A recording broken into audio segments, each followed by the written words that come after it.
According to Reporters Without Borders, more than 80 journalists were killed last year. And this is the case in Asia, this is the case in Africa, in Central America, in Europe. Then it's quite frightening because you don't really think about that when you're a journalist in France or in any other countries in Europe.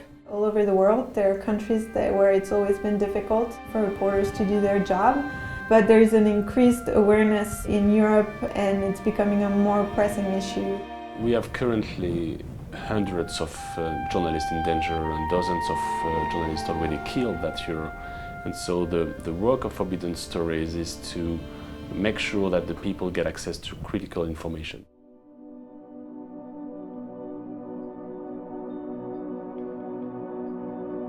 My name is Laurent Richard. I'm the founder and the executive director of Forbidden Stories. Forbidden Stories is an investigative international platform devoted to continuing the work of assassinated, threatened or jailed reporters.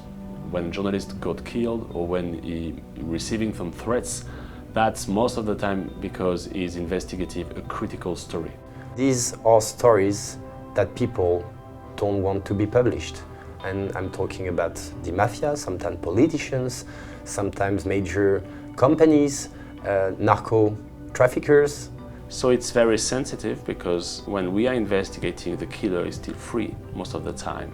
Daphne Caruana Galizia was a Maltese journalist. She was writing on a blog, and this blog was read as much as the major national newspaper in Malta. She was investigating international money laundering schemes, selling of passports, European passports. And she was this woman alone, at her house, and at the end she was killed in a car bomb.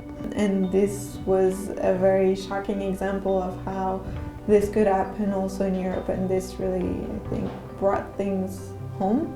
Many of us wanted to continue the work of Daphne, and we decided all together to do this Daphne project, and we involved many other reporters from all over Europe and even in the US with the New York Times reporter Nick Kulish.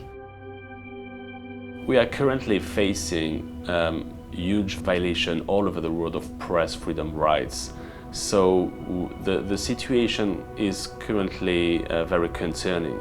That's the most important thing about journalism. Without journalists, there's no democracy without journalists. Collaboration is really something very important for our profession.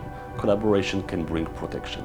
The role of Forbidden Stories is to make sure that when one journalist is killed, 10, 20, 30, 40 journalists will take his work, will work together and will make more noise. And send a so strong signal to enemies of the free press that even if you try to kill the messenger, you will never kill the message.